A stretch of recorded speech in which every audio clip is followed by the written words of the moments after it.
Hello! Today we're going with one of those recipes that's really simple, but nutritious, delicious, and impressive. In the past, chickpeas were practically only used for stews, but you'll realize that they're good for many more things.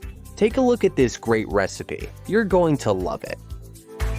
The first thing I do is chop 4 or 5 cloves of garlic, and my trick is to use a lot of garlic, but chopped very, very finely.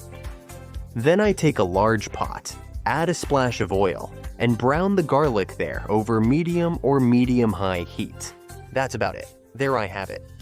While it's browning, I also finely chop half an onion.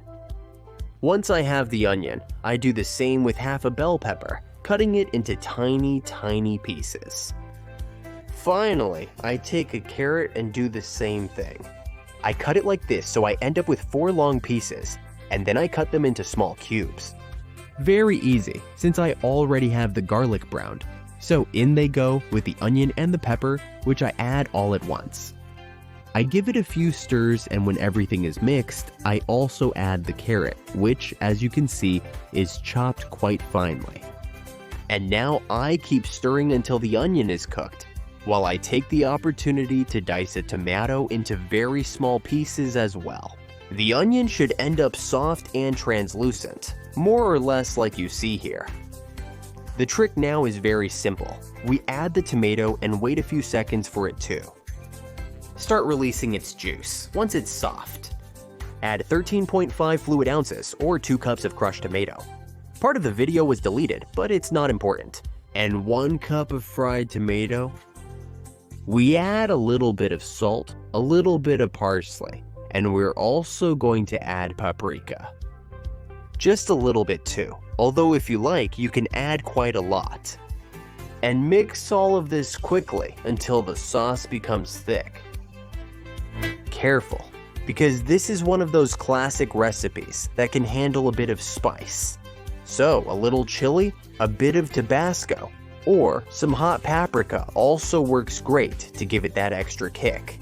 So, if you like it, take advantage of the idea, on medium heat in 5 minutes. It should look amazing like this. When you see it like this, add a cup of broth, whichever you prefer.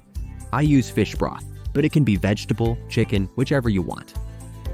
5 more minutes and the cooked chickpeas go in. Here we go. They can be cooked at home, or you can buy them already cooked, however you like. Stir for a couple of minutes so the temperature evens out, and add 4 eggs. I'm going to place them here, spaced apart, always on medium heat, but I'm boiling everything. We cover it and let the eggs cook, once they're cooked. Recipe finished and to the table too. Enjoy.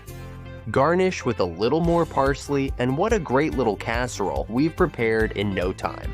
Serve and enjoy. Look, look, look, look, look, look. What an amazing looking casserole made in no time, with an incredible flavor for a delicious meal. Perfect to enjoy and to share. Look at the little dish we prepared in no time with a bit of egg, a teaspoon, and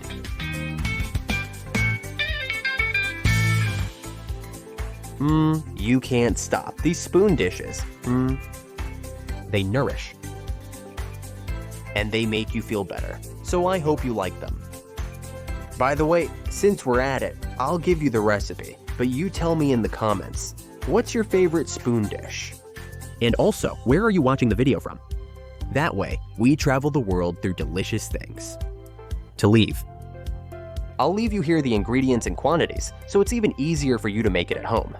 And if you want even more, YouTube says you'll love this video. Click the box to keep watching.